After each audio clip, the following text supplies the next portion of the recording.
Olá, meus irmãos, eu vos saúdo na paz do Senhor. Estamos mais uma vez transmitindo a lição da Escola Bíblica Dominical, lição de número 6, que traz por título A Condição do Gentio Sem Deus, dia 10 de maio de 2020. E nós estamos estudando, como já falamos em outras lições, a carta de Paulo aos Efésios e com assuntos profundos no que se refere à nossa salvação. E neste capítulo 2, onde está baseada a nossa lição, Paulo ele entra falando da condição do homem sem Deus, especificamente os gentios, e nós vamos aprender hoje a condição triste e deplorável dos gentios, sem Deus, sem paz e sem salvação. Também nesse dia nós comemoramos o Dia das Mães, e nós queremos dar um feliz Dia das Mães para todas as mães, e que Deus abençoe, que Deus guarde, que Deus proteja, que Deus realize seus sonhos e te dê um dia, cada dia abençoado na presença do Senhor. O nosso texto áureo, ele diz assim: portanto, lembrai-vos de que vós, noutro tempo, éreis gentios na carne, e chamados incircuncisão pelos que na carne se chamam circuncisão, feita pela mão dos homens. Efésios capítulo 2 e o versículo 11. A nossa verdade prática: outrora sem Deus, por meio de Cristo, os gentios tornaram-se descendência de Abraão e herdeiros da promessa. Louvado seja Deus. Apesar do título, bem negativo da nossa lição, a condição do gentio sem Deus, a verdade prática já está para nós, antevendo o que vem pela frente, que Deus deu uma oportunidade aos gentios através de Cristo Jesus, o Filho de Deus. A nossa leitura bíblica em classe está na carta de Paulo aos Efésios, capítulo 2, versículo 11 e 12, e também Romanos, capítulo 4, versículo 12 a 14. Efésios 2 e 11 diz assim: portanto, lembrai-vos de que vós, noutro tempo, éreis gentios na carne, e chamados incircuncisão, pelos que na carne se chamam circuncisão, feita pela mão dos homens, que naquele tempo estáveis sem Cristo, separados da comunidade de Israel e estranhos aos concertos da promessa, não tendo esperança e sem Deus no mundo. Romanos 4 e 12. E fosse pai da circuncisão, daqueles que não somente são da circuncisão, mas que também andam nas pisadas daquela fé que teve nosso pai Abraão, que tivera na incircuncisão. Porque a promessa de que havia de ser herdeiro do mundo não foi feita pela lei a Abraão ou a sua posteridade, mas pela justiça da fé. Pois se os que são da lei são herdeiros, logo a fé é vã e a promessa é aniquilada. Então, a nossa leitura bíblica em classe, Efésios e também Romanos, onde fala ali da chamada de Abraão. Ele ainda estava na incircuncisão quando Deus o chamou, já era um vislumbre do que Deus haveria de fazer aos gentios.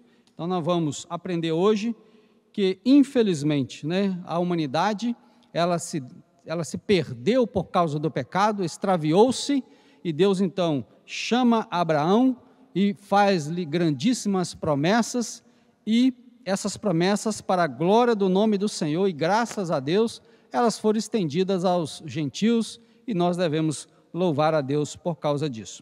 A introdução diz assim: na presente lição, veremos que o autor de Efésios lembra aos gentios de que, antes da regeneração, eles eram incircuncisos. Pastor, o que é isso? Nós vamos explicar daqui a pouquinho. E haviam experimentado 5 formas de privação.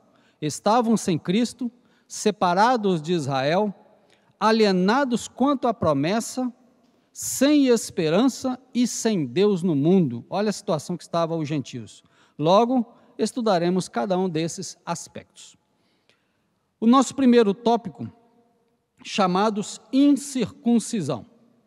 Circuncisão é um procedimento praticamente cirúrgico que é feito na criancinha judaica, Ela começou com Abraão, e todos os descendentes de Abraão passaram a fazer este rito, a cumprir este rito, ordenado que foi por Deus, como sinal da aliança de Deus com Abraão e os seus descendentes.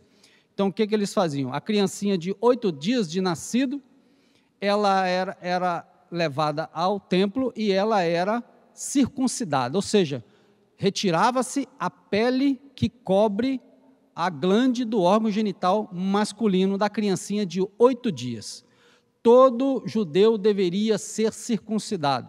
Aqueles que, porventura, escravos que fossem inseridos na comunidade de Israel, que não pertenciam talvez à comunidade de Israel, eram circuncidados adultos, mas todos deveriam proceder à circuncisão, senão eles não seriam alvo da promessa que Deus fez a Abraão. Tá?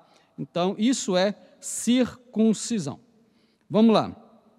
Na era antes de Cristo, além de mortos espiritualmente, os gentios eram desprezados pelos judeus e identificados como incircuncisos.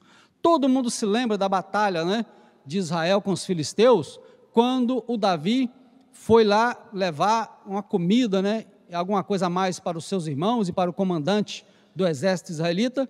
Ele ouviu Golias afrontar o exército de Israel, dizendo que se ali tivesse um homem para mandar lutar com ele. E o Davi enfureceu com aquele negócio, e ficou bravo com aquele negócio, e ele disse: quem é esse incircunciso para afrontar o exército do Deus vivo? Então, assim, Israel trata as outras nações. Eles são chamados pelos israelitas de incircuncisos. Isso é muito mais, esse termo é muito mais do que o simples fato dos homens não judaicos não terem a cirurgia no seu órgão genital. Aquilo ali, quando eles se referiam aos outros povos assim, estavam querendo dizer que eles não pertenciam a Deus, eles não pertenciam às promessas que Deus havia feito a Abraão, eles não tinham participação nisso. É por isso que eles tratavam os outros povos como incircuncisos.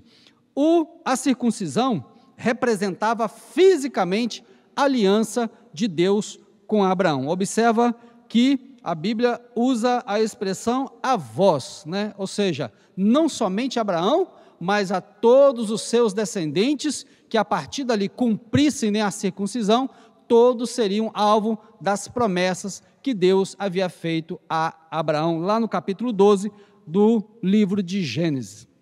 Então, nós vamos aprender hoje que os judeus são circuncidados devido à promessa que Deus fez a Abraão, e o sinal era a circuncisão. E estamos aprendendo também que os gentios, os não-judeus, não tinham o sinal da circuncisão, porque eles também não participavam das promessas que Deus havia feito a Abraão.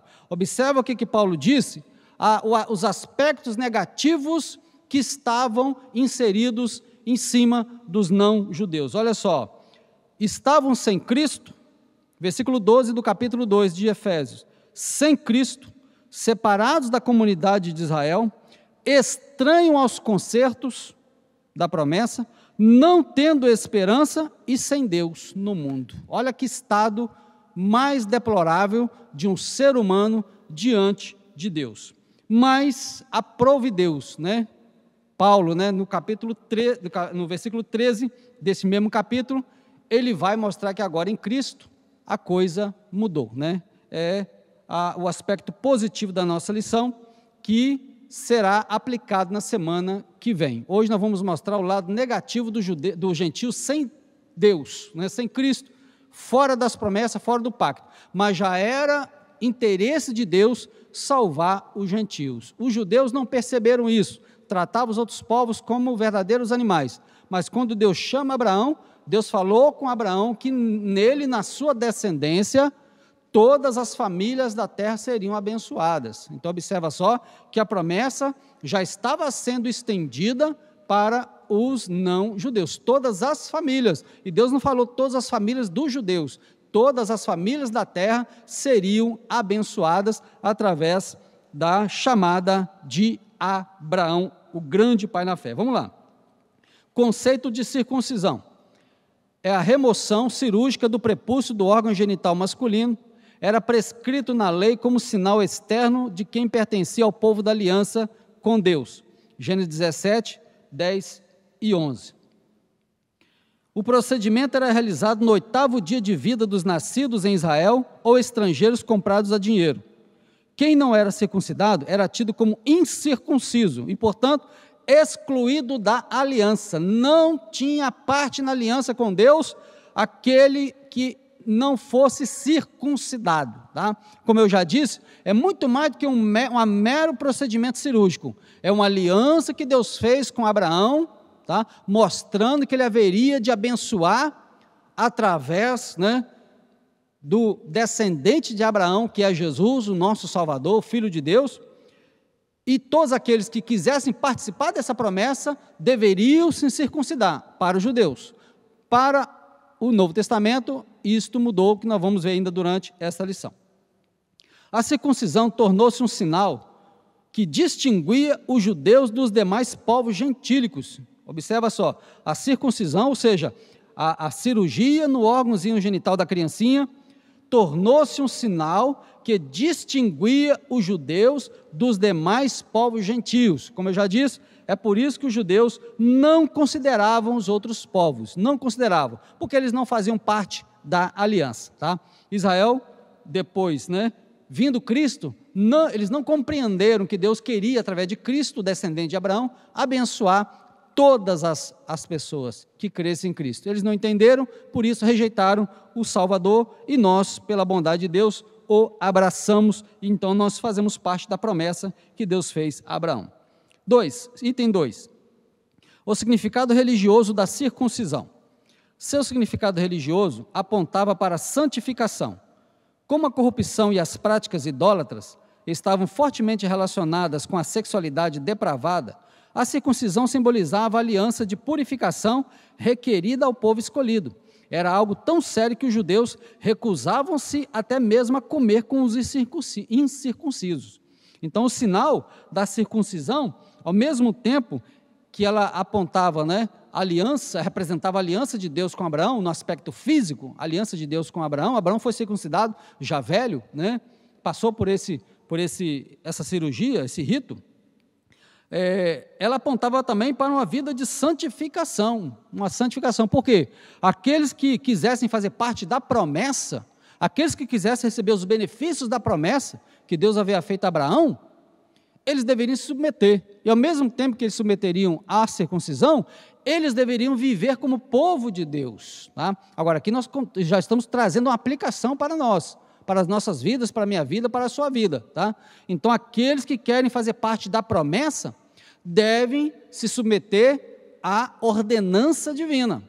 No caso deles, era a circuncisão, para eles fazerem parte das promessas que Deus fez a Abraão.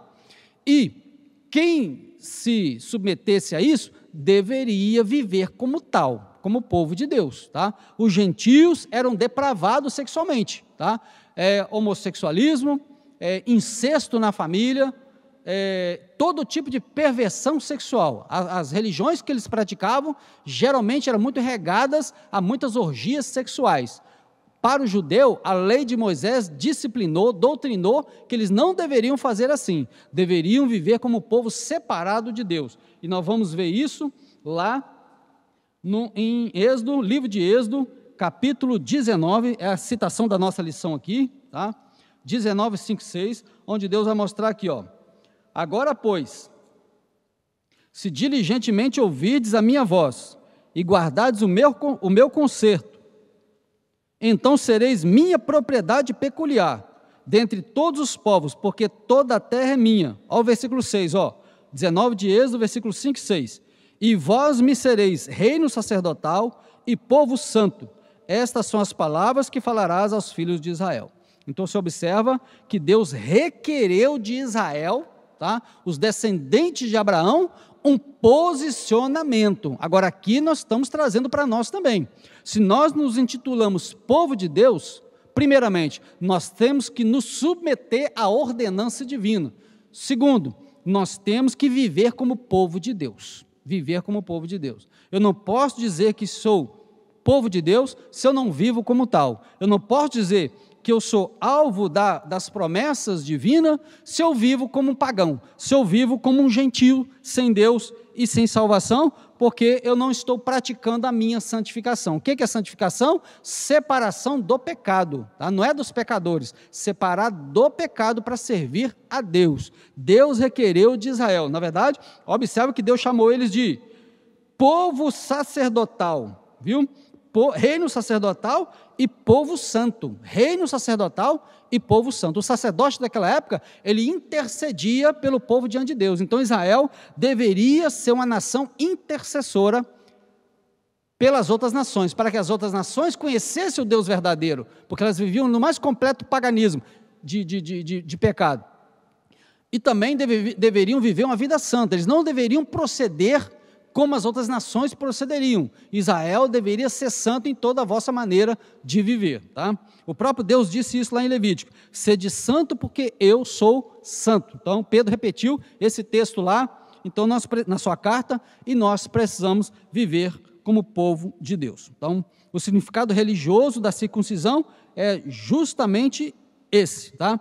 Era algo tão sério que os judeus não comiam com os incircuncisos, tá? Os judeus tinham dificuldade, mesmo quando a igreja começou a crescer. Você observa que igreja, o que é igreja? Igreja é um povo que, dentre os judeus e dentre os gentios, se convertem a Deus, tá? Se convertem a Jesus, abraçam o evangelho de Cristo, arrependendo dos seus pecados. Agora não é mais judeu e não é mais gentil, ele agora é a igreja do Senhor Jesus, a noiva do Cordeiro, tá? O corpo de Cristo. Então, quando a igreja começou a crescer, ela nasceu no ambiente judaico, nasceu em Jerusalém. Muitos judeus tinham dificuldade de ver o evangelho crescendo no meio dos não-judeus, os chamados gentios. Então eles tiveram muita dificuldade, inclusive Pedro teve muita dificuldade com isso, a ponto de, em dado momento, Pedro, quando estava só os gentios, ele sentava com os gentios. Quando os irmãos judeus, né, que converteram do judaísmo vinham chegando, ele se apartava dos irmãos que não eram judeus. Aí Paulo, quando percebeu aquilo, foi obrigado a repreender Pedro por causa daquela atitude dele. Ele estava fazendo acepção de pessoa, sendo que Deus não faz acepção de pessoas. Então, você observa que até mesmo Pedro, né, ele tinha dificuldade com respeito a isso. Aqueles judeus, né, agarrados mesmo no judaísmo, tinham dificuldade de se desvencilhar daquele conceito judeu, né, achando que a bênção era só para eles, sendo que Deus havia falado que a bênção era para todos, através de Jesus, o descendente de Abraão. E eles, infelizmente, não compreenderam isso. Demoraram para compreender. Terceiro item, circuncisão do coração. Agora aqui nós vamos trazer para nós. O apóstolo reconhece que os gentios não faziam parte da circuncisão, mas com uma ressalva: o sinal dos judeus era apenas físico e realizado por mãos humanas. A boa nova que Paulo traz é a de que a verdadeira circuncisão não se trata de uma operação externa na carne, realizada pelos homens, mas que foi feita no interior, a que é do coração, cujo louvor não provém dos homens, mas de Deus. Romanos 2 e 29. Assim, em Cristo, o sinal de quem pertence a Deus não é mais a circuncisão ou a incircuncisão, mas sim o ser uma nova criatura em Cristo Jesus. Olha que maravilhosa notícia que nós estamos recebendo agora da parte do Espírito Santo nessa carta tão maravilhosa, né? O significado, né, da circuncisão hoje para nós no Novo Testamento. Paulo traz a lembrança aos seus leitores que anteriormente eram gentios na carne, ou seja, não faziam parte da aliança de Deus com Abraão. Olha o versículo completo de Romanos 2, 29. Mas é judeu que o é interior, e circuncisão a que é do coração, no espírito, não na letra, cujo louvor não provém dos homens, mas de Deus. Romanos 2 e 29. Em Gálatas 6 e 15, Paulo diz, porque em Cristo Jesus, nem a circuncisão, nem a incircuncisão tem qualquer virtude, mas sim o ser uma nova criatura. Gálatas 6 e 15. Então, meu irmão e minha irmã, nós não sabemos a nossa procedência, tá? Existem várias famílias brasileiras que são de origem judaicas, tá? Existem vários sobrenomes aí que tudo indica que ela é descendência de algum judeu que veio de lá para cá, fugindo certamente da Segunda Guerra Mundial. Mas não importa mais. Para nós não importa mais. Você vê o que a Bíblia diz aqui para nós agora? Não importa mais se é circuncisão, ou seja, se pertence aos judeus, ou se é incircuncisão, se era dos gentios. O importante agora é ser uma nova criatura em Cristo Jesus. Amém? Glórias ao nome do Senhor. O importante é nós pertencermos a Cristo. Com Cristo, a circuncisão e a incircuncisão perdeu o seu sentido, porque agora a verdadeira circuncisão não é mais na pele do prepúcio, ela agora é no coração. Eu tenho que me despojar daquilo que não presta para servir a Deus em novidade, não da letra, mas novidade do Espírito Santo. É o Espírito Santo hoje que escreve nos nossos corações a vontade de Deus para que nós caminhemos nela. E qual que é a vontade de Deus, segundo a Bíblia? A nossa santificação. Então eu tenho que viver como povo de Deus para eu realmente fazer jus à aliança, né? A aliança que Deus fez com Abraão. Então a circuncisão hoje, ela é feita no coração. Há muitas pessoas que vêm para o Evangelho, vêm para a igreja, né? Mas ainda fica coisas no coração.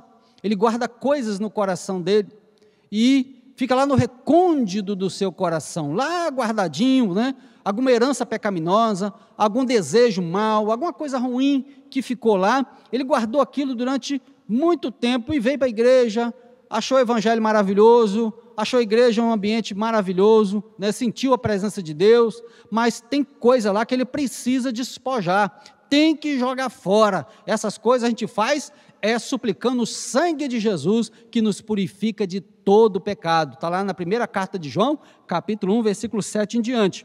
Então nós precisamos buscar o poder do sangue de Jesus na nossa vida, para nos vermos livres dessas amarras, né, que o inimigo tenta nos amarrar. Nós que viemos lá de fora, né, como foi no meu caso, eu me converti com 20 anos de idade, a gente fez muita coisa que desagrada a Deus, muita coisa, mas uma vez que a gente se encontra com Cristo, né, agora a gente tem que se despojar, ou seja, joga fora tudo, tira tudo que tem no coração, confessa diante de Deus, né, e você ficará livre para sempre. Nunca mais o diabo vai te atormentar com nada.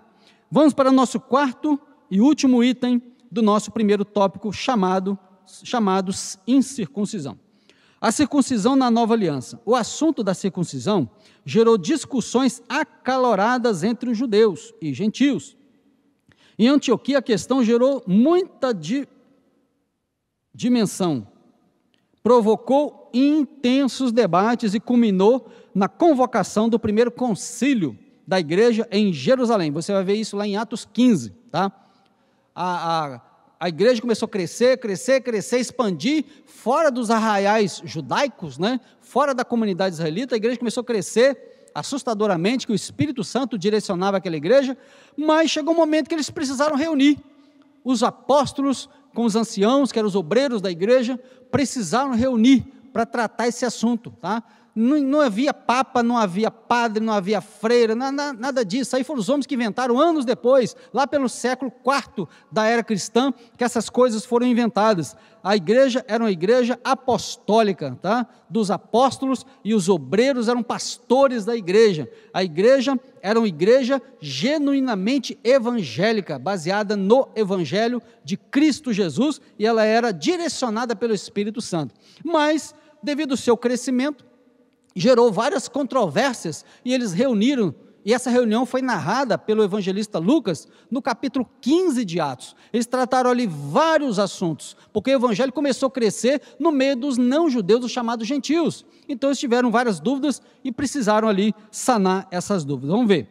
A deliberação dos apóstolos sobre o assunto, sob a orientação do Espírito Santo, passou a enfatizar que na nova aliança, a circuncisão somos nós, que servimos a Deus no Espírito, e nos gloriamos em Jesus Cristo, e não confiamos na carne.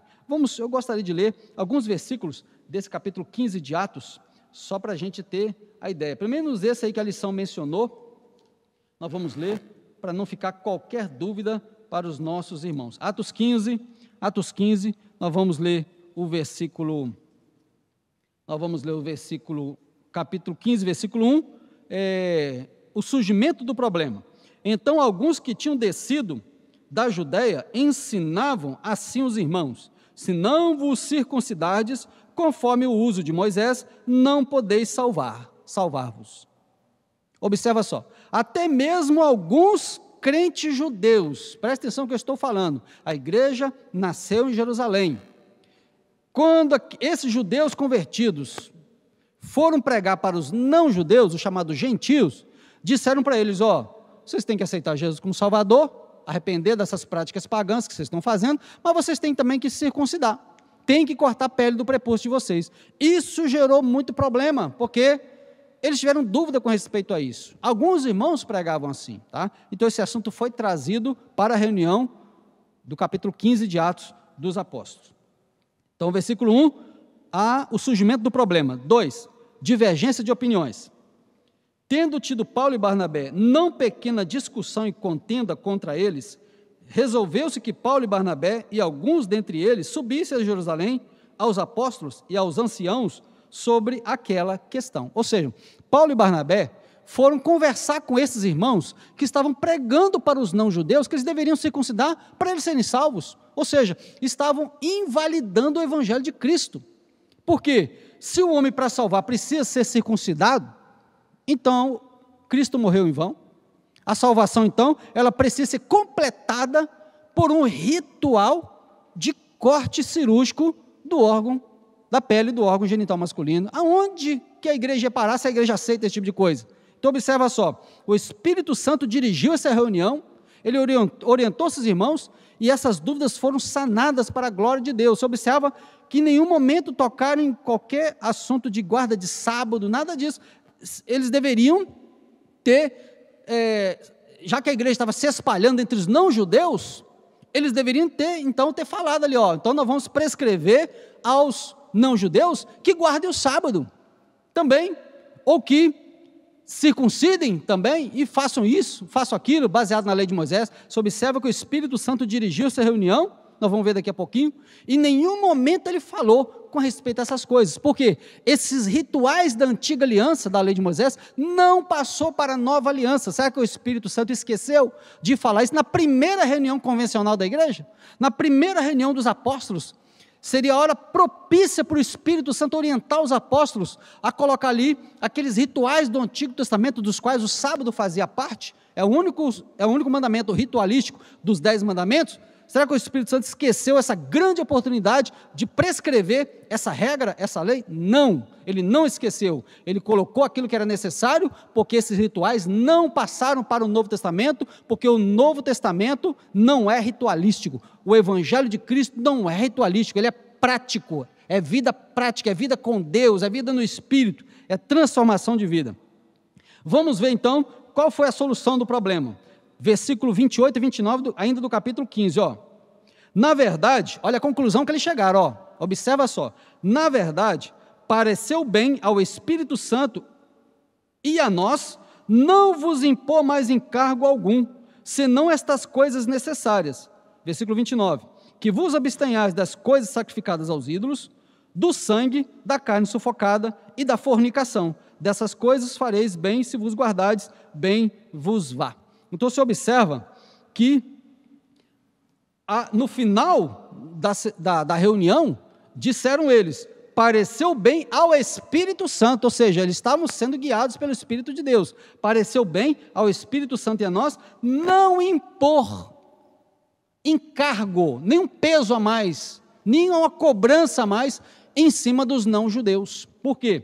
Porque o Espírito Santo está nos orientando a que eles se abstenham de coisas sacrificadas aos ídolos, ou seja, comidas que eram oferecidas a ídolos, foi dado um parecer que eles deveriam se abster dessas coisas. Outro, do sangue, por quê? O sangue para o judeu era sagrado, porque é através do sangue que vem a redenção, e é através do sangue de Jesus que vem a nossa redenção. Então, abster-se do sangue também. Por isso nós também não fazemos uso de sangue. Carne sufocada é matar o animal sem tirar o sangue. E também da fornicação, que são as relações sexuais ilícitas. Então, disse o evangelista Lucas, narrando este fato, que o Espírito Santo não quis colocar mais qualquer encargo sobre os não-judeus, porque o Evangelho de Cristo não é ritualístico. Então, foi um parecer do Espírito Santo. Finalizamos assim o nosso primeiro tópico, chamados incircuncisão. Acredito que o assunto ficou bastante elucidado. Que Deus abençoe a todos. Daqui a pouquinho estaremos entrando no nosso segundo tópico. O segundo tópico da nossa lição, de número 6, é a condição do gentio sem Deus. Os gentios são os não-judeus. Nós estamos vendo nesta lição o estado deplorável, né, pagão, perdido, na qual viviam os não-judeus, os gentios. Então, aprove Deus, né, estender as bênçãos, né, prometidas a Abraão aos gentios, mas isso somente através de Jesus Cristo, o Filho de Deus. O segundo tópico da nossa lição é estranhos ao concerto da promessa. Então, no primeiro tópico nós vimos sobre o problema da circuncisão e da incircuncisão. Nós vamos ver agora que os gentios, os não-judeus, eles eram estranhos ao concerto da promessa. Eles não participavam dela, né? Não participavam dela, apesar de já estar no coração de Deus o interesse de estender essa bênção para os gentios. E Deus fez isso, como eu já disse, lá no capítulo 12 de Gênesis, Deus prometeu a Abraão que através dele todas as famílias da terra seriam abençoadas. Nós vamos aprender isso lá no capítulo 12 do livro de Gênesis. Eu quero até ler, né, porque eu já citei várias vezes, é bom que a gente leia, para não ficar qualquer dúvida.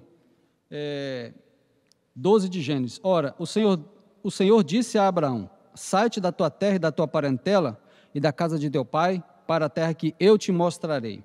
E far-te-ei uma grande nação, e abençoar-te-ei, e engrandecerei o teu nome, e tu serás uma bênção.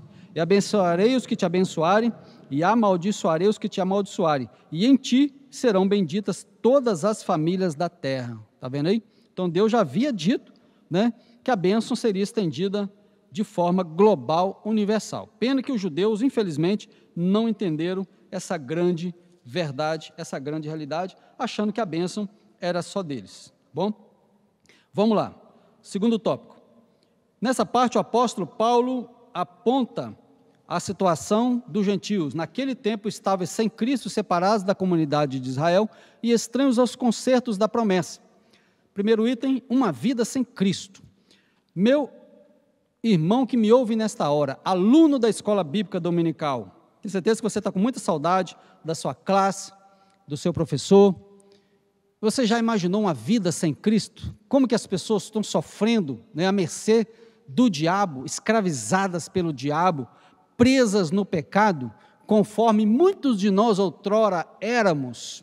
Então, eu me lembro que quando eu chegava das noitadas, eu era um jovem de 18, 19 anos, eu me converti com 20 para 21 anos, mais ou menos.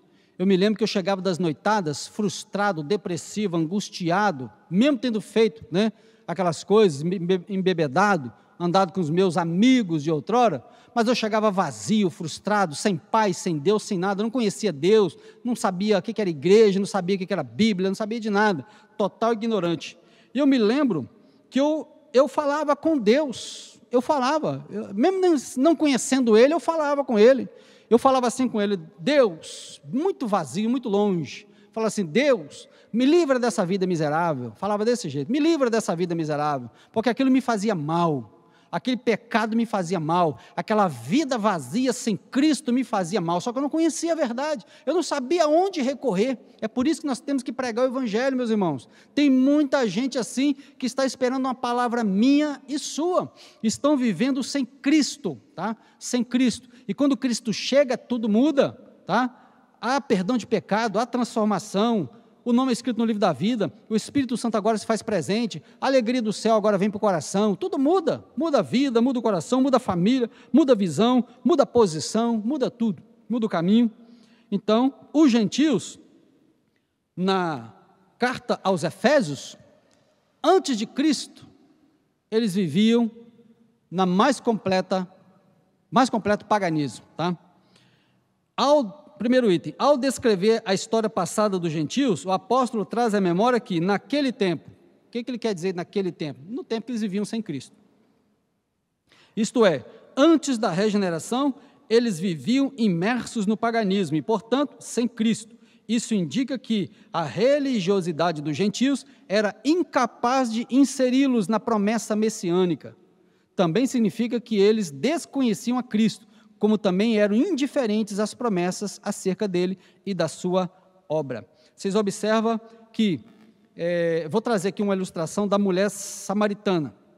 A mulher samaritana, os samaritanos eram meio judeus, eles eram misturados, por isso que os judeus não gostavam deles, porque eles, segundo na ótica dos judeus, eles não eram judeus legítimos, porque quando o judeu, por causa da desobediência deles mesmo, foram levados em cativeiro, os poucos que ficaram ali se misturaram, é chamado de miscigenação na linguagem, né, social, miscigenação, e se misturaram, judeu com outros povos. E o que aconteceu? Quando os judeus voltaram para sua terra, depois do cativeiro, eles não reconheceram aqueles samaritanos, por isso que os judeus não gostavam deles, não passavam pelo território deles, e assim por diante. Só que Jesus não faz acepção de pessoas, ele foi lá, chegando lá, ele estava no poço, aguardando os discípulos chegar, a mulher samaritana chegou, e no diálogo de Jesus com a mulher samaritana, no capítulo 4 do Evangelho de João, a gente percebe uma mulher com um forte indício religioso,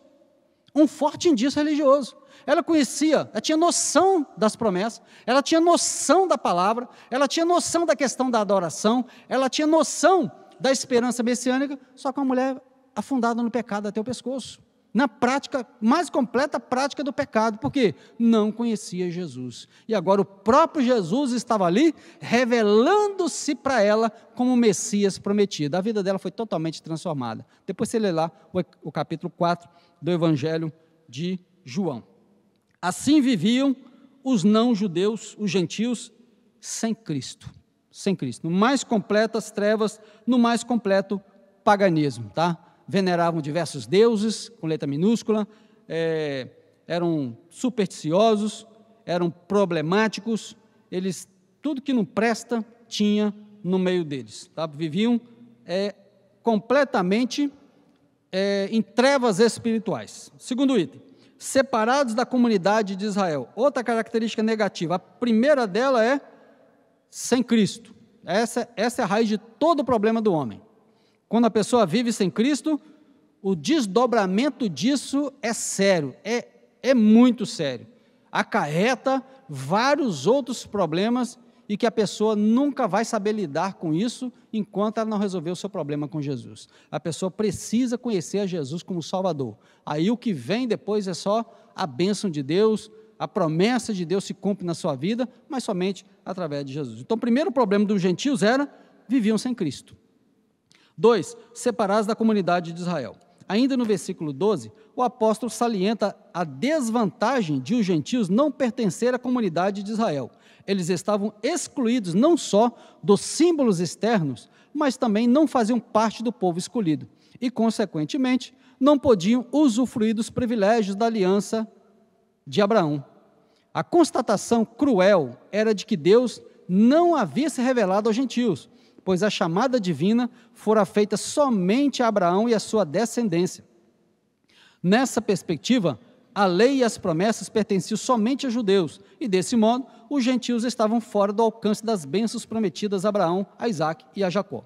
Entretanto, o que os gentios precisavam saber era que, por meio de Cristo, eles também se tornariam descendência de Abraão. Oh, aleluia! Essa é a boa notícia, que, através de Cristo, o problema foi resolvido. Tá? Eu vou voltar, já que ele citou o versículo 12, eu vou voltar lá no versículo 12, para nós vermos a situação caótica na qual viviam os judeus e ainda vivem aqueles que ainda não tiveram encontro com Jesus. Naquele tempo, Paulo dizendo, versículo 12 do capítulo 2, naquele tempo, estáveis sem Cristo, primeiro problema está aí, grave e grande problema. Outro, separados da comunidade de Israel, ou seja, não faziam parte da aliança, estranhos aos concertos da promessa, eles não faziam nem noção do que Deus havia prometido, não tendo esperança e também sem Deus no mundo. Olha a situação na qual viviam os judeus, os não-judeus, separados da comunidade de Israel. Pastor, se algum não-judeu, chamado gentil, quisesse pertencer à comunidade de Israel, como é que era feito? Era feito um chamado batismo de prosélito. Isso aconteceu com a Raabe, isso aconteceu com algumas pessoas. Elas abandonaram o paganismo e quiseram servir o Deus único e verdadeiro. Então, para pertencer à comunidade de Israel, se fosse homem, tinha que circuncidar. Se fosse mulher, certamente tinha um rito também Lógico que não era circuncisão, mas havia um batismo de prosélito, onde a pessoa passava a pertencer à comunidade israelita e logo ser alvo também das promessas que Deus fez a Abraão. Isso aconteceu com diversas pessoas, a Raabe foi uma delas, a Ruth foi uma delas, todas vieram do paganismo e se converteram ao único e verdadeiro Deus. Louvado seja o nome do Senhor. Terceiro item do nosso segundo tópico. Outro estado triste dos gentios, alienados aos pactos das promessas. Uma vez separados da comunidade de Israel, os gentios desconheciam totalmente os vários aspectos que Deus estabelecera com os patriarcas israelitas. Esses pactos giravam em torno da grande promessa do advento do Messias. Dentre eles, o pacto abraâmico, o pacto mosaico e o pacto davídico. Esses pactos eram reiterações da promessa messiânica. Os gentios não tinham noção deles e, por conseguinte, estavam alienados de qualquer promessa ou esperança messiânica. Agora, uma vez regenerados em Cristo, é revelada a grandeza do amor divino. De alienados da promessa, por meio do sangue de Cristo, os gentios tornaram-se herdeiros da maravilhosa promessa. Aleluia! Louvado seja o nome do Senhor. O que é alienado? Alienado é separado. O que é uma pessoa alienada da sociedade? Uma pessoa que não participa de nada, uma pessoa que não contribui em nada para a sociedade, ela vive a parte da sociedade. Os gentios, eles eram alienados às promessas, eles não conheciam, eles não eram alvo, eles não tinham direito às promessas, apesar, como eu já disse, já estava no plano divino estender para eles a promessa feita a Abraão através de Jesus, somente através de Jesus, não é através de guarda da lei de Moisés, nada disso, somente através de Jesus é que essas promessas se cumpriram. Então observa só, Israel vivia a fé no único e verdadeiro Deus. Os gentios veneravam diversas divindades. Egípcios, romanos, gregos, assírios, babilônicos, todos eles e outros povos mais, filisteus e os moabitas, amonitas, povos daquela época, viviam afundados na idolatria até o pescoço. Até o pescoço. Então, Israel é o único povo que adorava, venerava e servia um único Deus verdadeiro. Então observa, ó, Israel tinha a promessa da aliança com Abraão, Israel tinha a promessa messiânica, Israel tinha a lei de Moisés que apontava para Cristo, Gálatas 3:24, Israel tinha o sacerdócio que preconizava a obra de Cristo. Tá? Tudo isso Israel foi privilegiado, mas eles não valorizavam, não valorizaram. Tá? Eles deveriam ter valorizado, mas não valorizaram. Então o que Deus faz? Deus estende agora, tá? A sua graça maravilhosa, o seu grande amor, através de Jesus, o seu Filho, para aqueles que não são judeus. Tá? Estendeu a mão para aqueles que não eram judeus e agora todos têm direito à salvação em Cristo Jesus. Os gentios não conheciam nada disso, mas agora através de Cristo, aqueles que estavam longe de Deus, agora chegaram perto. Aqueles que não tinham direito à promessa, passaram a fazer parte da promessa. Aqueles que não conheciam nada acerca do Deus genuíno, passaram agora a conhecer. Convertidos a Cristo, os gentios agora têm direito às promessas feitas a Abraão por meio de Cristo Jesus, o nosso Salvador. A palavra Messias quer dizer ungido, é o equivalente a Cristo no Novo Testamento, é a palavra Messias, ungido no Antigo Testamento. Vamos lá. Segundo tópico, nós terminamos, estranhos ao concerto da promessa. Observa quão longe estavam os gentios sem Cristo, quão longe eles estavam de Deus por causa da promessa que Deus havia feito. Só que agora, Deus, como nós já falamos, estende a mão para eles. Outro estado caótico dos gentios, sem esperança e sem Deus. Sem esperança e sem Deus. Agora Paulo passa a descrever a situação dos gentios que viviam não tendo esperança e sem Deus no mundo. Primeiro, desprovido de esperança. Eu pergunto, quem consegue viver sem esperança? É a esperança que nos faz enxergar o amanhã melhor. É a esperança que me faz ter a plena certeza e a convicção de que eu pertenço a Deus. É a esperança que me faz ter a plena certeza de que o dia que eu partir desta vida, eu vou estar com Deus. É a esperança que me faz ter certeza de que o que Deus prometeu, Ele é fiel para cumprir. Então a palavra esperança é traduzido como confiança, total confiança, está ligado à fé, total confiança na promessa de Deus. Deus prometeu, Deus cumpriu, a promessa messiânica foi realizada. Deus fez promessa a Abraão, fez promessa a Moisés, fez promessa a Davi, são as alianças que Deus fez com eles, mostrando a esperança messiânica, ou seja, que Deus haveria de enviar alguém especial, maravilhoso, tá? E esse alguém é Jesus, o nosso Salvador. Não pecou jamais, e Ele é o autor da nossa eterna salvação. Diz o escritor aos Hebreus, no capítulo 7 e o versículo 25, que Ele pode perfeitamente salvar, tá? A todos quantos querem ser salvos. Então, Jesus, Ele salva não parcialmente falando, Ele salva totalmente falando. Então esse negócio de você tem que aceitar Jesus, mas tem que circuncidar também, senão você não vai ser salvo. Isso é heresia. Você tem que aceitar Jesus, mas você tem que guardar o sábado também. É heresia. Jesus salva perfeitamente. Hebreus 7, 25. Você tem que aceitar Jesus, mas você tem que fazer boas obras também. Heresia. Nós já aprendemos nessa carta aos Efésios que a salvação não é pelas obras, é pela graça de Jesus, tá? Somente pela graça de Deus, pela fé em Cristo Jesus. Então vamos para o nosso primeiro item do terceiro tópico. Desprovidos de esperança, assim eram os gentios sem Cristo. A palavra esperança traz a ideia de confiança, e nas Escrituras o seu principal uso, está ligado à confiança nas promessas. Podemos afirmar que os gentios eram desprovidos dessa esperança por causa da parte da filosofia grega, que descartava a possibilidade de uma vida além túmulo, e que, consequentemente, pudesse ser ditosa. Além dessa questão, embora Deus tivesse decretado incluir os gentios no plano da salvação, eles mesmos ignoravam essa promessa, e por isso não tinham em que sustentar qualquer esperança. Como a esperança é a âncora da alma, os gentios desprovidos dela padeciam de medos e incertezas. Então você observa que a pessoa que está sem Cristo, ele está vivendo desse jeito, desesperado, não tem esperança. Então o que ele faz? Quando ele afoga esse sentimento de desespero, de falta de esperança e confiança em Deus, ele afoga nos vícios, ele afoga no sexo, ele afoga nas filosofias puramente humanas, tá? Que enxertam nele uma falsa confiança, uma falsa esperança e uma falsa fé.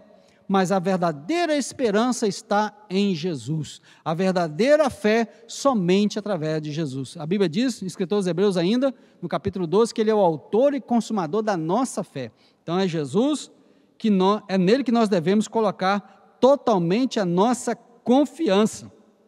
Hebreus capítulo 6, versículo 18, nós queremos ler aqui, para que por duas coisas imutáveis, nas quais é impossível que Deus minta, tenhamos a firme consolação, nós, os que pomos o nosso refúgio, em reter a esperança proposta, a qual temos como âncora da alma, segura e firme, e que penetra até o interior do véu, onde Jesus, olha que maravilha, onde Jesus, o nosso precursor, entrou por nós, feito eternamente sumo sacerdote, segundo a ordem de Melquisedeque. Aleluia!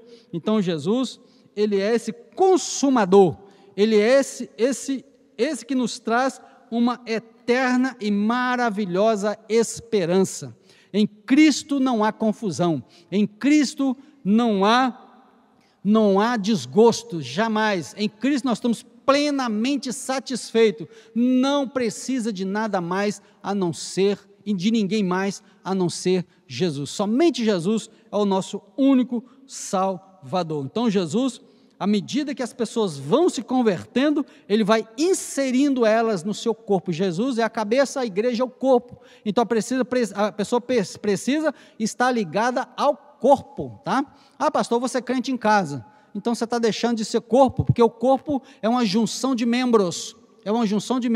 E esses membros se reúnem para servir a Cristo. Se você se alienar, se você se afastar, você já está deixando de ser corpo, tá? Então você precisa estar junto com o povo de Deus, que é o corpo de Cristo. Os gentios desconheciam totalmente isso, não tinham esperança, Viviam no mais completo desespero. Aí eles criaram seus próprios deuses, criaram suas próprias religiões, criaram suas próprias divindades, à sua imagem e semelhança. Levou eles mais ainda para o paganismo. Tá? Aprove Deus, então, através de Cristo, trazer o evangelho para os povos pagãos, e dentre esses povos, milhões e milhões e milhões têm se convertido ao Cristo verdadeiro, ao evangelho genuíno, a única palavra verdadeira que é a Bíblia Sagrada. E se você está me ouvindo nessa hora, se você ainda não faz parte desse povo, é a oportunidade que Deus está te dando, ouvindo essa palavra, de se converter a Jesus, não importa os pecados que você tem praticado, Jesus é poderoso para te salvar. Desprovidos de esperança, outra característica triste dos gentios, sem Deus no mundo. Pastor, mas essa lição está muito negativa para o lado dos não-judeus. Sim, ela está negativa para o lado dos não-judeus, porque o texto usado como base está mostrando o estado dos não-judeus, dos gentios, sem Cristo. Essa lição ela é complementada pela lição de semana que vem. Então eu te conclamo você a não perder a lição de semana que vem, você vai ver como que Deus foi maravilhoso, como que Deus amou de tal maneira, estendendo a bênção para nós, os gentios. Tá? Vamos para o nosso último item da nossa lição. Sem Deus no mundo. A expressão sem Deus não significa que os gentios não serviam ou não acreditavam numa divindade. Ao contrário, eles eram politeístas, idólatras. Politeístas porque veneravam diversas divindades. Idólatras porque eles faziam as suas próprias imagens de escultura e veneravam elas. A idolatria ainda é pecado na Bíblia Sagrada e não vai deixar de ser. Eles acreditavam e adoravam a muitos deuses. Assim, por meio do seu paganismo, estavam alienados de Deus, separados de Deus, que havia se revelado a Israel. Isso significa dizer que as suas vidas eram regidas pela falsa ideia de divindades pagãs que as mantinham escravizadas em densas trevas espirituais. Trata-se de uma descrição de um quadro calamitoso. Entretanto, felizmente, olha aqui a palavra final, felizmente, esse quadro foi alterado pela intervenção dos desígnios eternos do verdadeiro Deus. Aleluia, glórias ao nome de Jesus.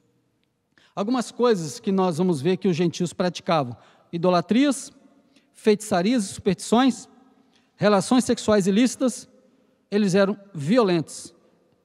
Esse é o estado de todo aquele que não se converteu a Jesus. A pessoa ainda está na prática desses pecados e precisa ter um encontro com Jesus para ser totalmente liberto desses males que levam o homem para a condenação eterna. O homem precisa crer em Cristo para ele ser liberto e para ele fazer parte das promessas que Deus fez lá ao patriarca Abraão, no capítulo 12 de Gênesis, que Deus prometeu de abençoar as famílias da terra, mas através do descendente de Abraão. O descendente de Abraão é Jesus, o nosso Salvador. Deus abençoe a todos os nossos alunos, irmãos, amigos que amam a palavra de Deus. É por isso que você está aí ouvindo essa lição, é porque você se interessa em aprender um pouco mais da palavra de Deus, e nós louvamos a Deus pela sua vida. A conclusão diz assim: noutro tempo, éramos incircuncisos e estávamos excluídos da aliança com Deus. Separados de Cristo de Israel, vivíamos alienados ao concerto da promessa, desesperançados e longe de Deus. Olha que estado caótico que vive uma pessoa sem Deus. Um dia, porém, a magnitude do amor divino circuncidou os nossos corações, aproximou-nos de Cristo de Israel, incluiu-nos na esperança da promessa e revelou a nós um único e verdadeiro Deus. Bendito seja o seu nome para sempre. Aleluia, glórias ao nome de Jesus. Então que Deus abençoe sua vida, Deus abençoe sua casa, que Deus coloque sempre no seu coração a disposição de estar aprendendo a palavra do Senhor, e até a próxima lição. Eu quero fazer uma oração com você em nome de Jesus. Pai, eu oro a Ti agora em nome de Jesus, pedindo, Senhor, uma bênção para todos aqueles que nesse momento estão participando desta lição, que o Senhor abençoe sua vida, abençoe, Pai, a sua esperança, renova suas forças, sua esperança na pessoa bendita e maravilhosa de Jesus. Obrigado, Senhor, pela grande promessa do Evangelho, que trouxe a nós uma bendita esperança através de Jesus, o Teu Filho, nosso Salvador. Nós oramos em nome de Jesus. Amém.